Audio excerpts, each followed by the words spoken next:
तो खानज़ादा दरअसल मुसलमान राजपूतों को कहा जाता है, और ये वो राजपूत थे जब फिरोज शाह तुगलक के वक्त में जब दो भाई थे, समरपाल और शोपरपाल, और जो दो चिराग दिल्ली। नसरुद्दीन शाह अवधी चिराग दहलवी के भी शागिर्द थे वो। तो उन्होंने अपनी मर्जी से जब इस्लाम कबूल किया था, तो वो थिनपाल, वो थे थिनपाल, और वो थे समरपाल। थिनगढ़ के थिनपाल राजपूत थे वो। तब उसने कहा कि मैं उसका बेटा हूँ, उस सलीमा बेगम का, जो कि मुसलमान राजपूत थी, और मेरी जो भाषा है, आदि भाषा मैंने अपनी माँ की ज़बान है मेरी। ओके। क्योंकि हम सब जानते हैं कि जब बच्चा बोलता है हाँ, तो सबसे ज़्यादा जो असर उसकी भाषा पर पड़ता है वो माँ का पड़ता है। ये भी है।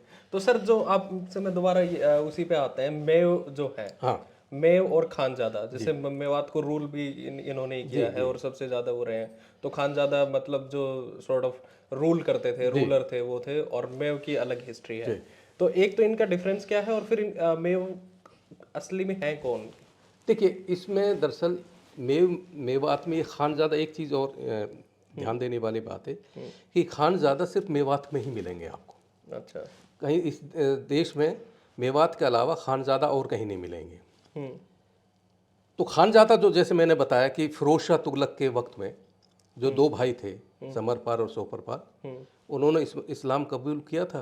और ये जो खानज़ादा था, ये दरअसल लक़ब था, और थे राजपूत। थे राजपूती, क्योंकि ये पूरी पूरी जब बेल्ट देखेंगे, अब आज भी देखिए, बड़ा उजाड़ से बड़ा बीहड़ सा इलाका है ये अरावली। तो उस वक्त क्या होता था कि जो भी बाहर से विदेशी अफगान आए, मुगल आए, उससे पहले भी आए, तो ये थोड़े से, ये दोनों तीनों भाइयों के जो है थोड़ा सा जैसे लूटपाट इस तरह से उदंड, थोड़ा सा नहीं, अच्छा खासा था। अच्छा खासा, थोड़ा सा बोल। हाँ, मतलब मैं थोड़ा सा उस तरह से कह रहा हूँ। मोडेस्ट, सब हाँ सब जी, वो बेहतरीन कह है। लीजिए, कोई बुरा ना मान जाए। तो फिरोज शाह तुगलक ने उनको पैगाम भेजा था कि भाई देखिए, आप ये मत करिए, और आप हमारी गुलामी ले लो, हम आप ऐसे आपको करें, हाँ, एम्प्लॉयमेंट दे गुलाम देंगे। इतने, हम आपको एम्प्लॉयमेंट दे देंगे अगर तो ये बात उन्होंने नसरुद्दीन शाह अवधी, जो चिराग दहलवी साहब थे, उसके पास गए, उसने उनको रखवा दिया। उसके बाद उनका व्यवहार बहुत अच्छा लगा। और ये तो नाम भी तो नाहर सिंह उसी ने दिया था, तुगलक ने। नाहर सिंह, दरअसल नाहर सिंह की भी एक कहानी है। नाहर सिंह बाद में नाम पड़ा। उसका किस्सा ये है कि एक बार वो शेर वाला। फिरोज शाह तुगलक जो है जियारत के लिए अजमेर जा रहे थे। तो रास्ता यही पड़ता था, जैसे गुड़गांव से तिजारा होते हुए जाएंगे ना, अरावली से होकर। तो जब वो गए वहाँ, गर्मी का वक्त रहा होगा, तो तंबू वम्बू गाड़ दिए, थोड़ा आराम कर लीजिए। जब वहाँ आराम करने लेटे, तो फिरोज शाह तुगलक ने कहा कि यार, यहाँ तो कुछ मतलब शिकार विकार भी किया जा सकता है। कहने लगा जी हाँ, हो सकता है।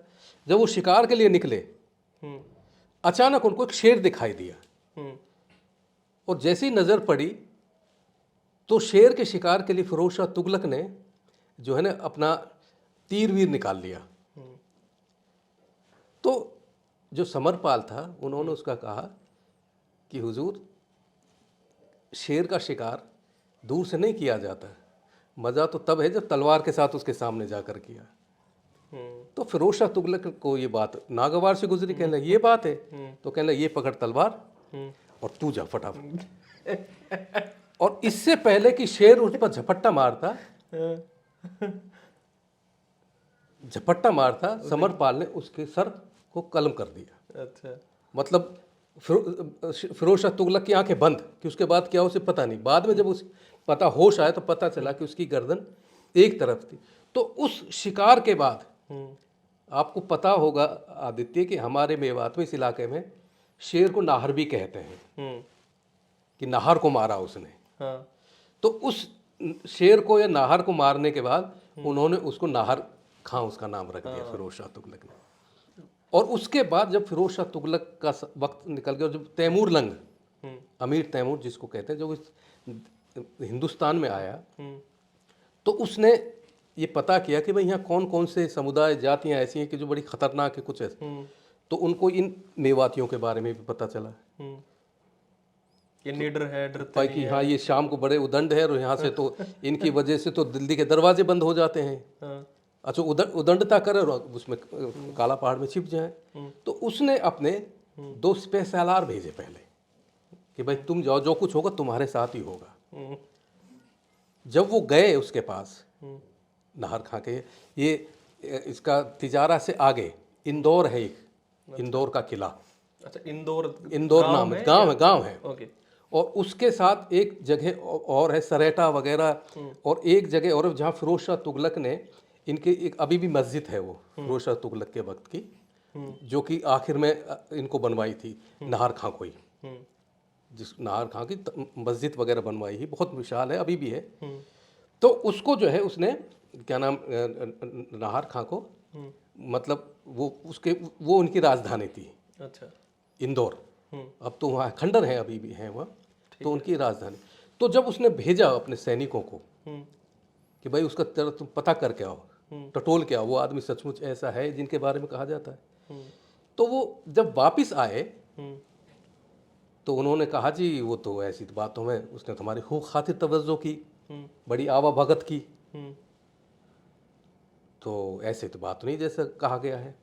और हुजूर आपके खिदमत में उन्होंने ये तोहफा भेजा है। अच्छा। अब तोहफे के नाम पर तो यही होता है, कोई अशरफियों के थाल होंगे, हीरे जवाहरात होंगे, तो उसने जो तोहफा दिए वो 2 तोते थे, कोका तुबा, अच्छा। यानी सफ़ेद तोते थे वो। अच्छा। अब वो थोड़ा सा कहने भाई इसमें ऐसी क्या खासियत है, कहने कि जी बोलते हैं ये, अच्छा। तो आप सवेरे जब जागोगे हाँ। तो आपका खैर मकदम स्वागत करेंगे बड़े उससे, तो कहने इसे बुलवाओ, तो बोले फिर वो। तो उसके बाद अमीर तैमूर ने उसको बुलवाया नाहर खां को, उससे बातचीत की, आवा भगत की, और उसने ये खिताब नाहर खां को दिया कि मैं तुम्हें ये खिताब देता हूँ खानज़ादा का। अच्छा। तो ये खानज़ादा का खिताब, ये लक़ब जो है, ये अमीर तैमूर, जिसको कि तैमूर लंग कहते हैं हम इतिहास में, बड़ा क्रूर भी हम बताते हैं, बहुत क्रूर था वो, हाँ, obviously। उसने इनको दिया था ये। तो लेकिन और उसके बाद ये खानज़ादा हमेशा फिर सत्ता के साथ रहे, जितने भी ये दिल्ली के रूलर थे सबके साथ रहे, लोधी और जो स्लेव डायनेस्टी थी बिल्कुल सारे के सारे।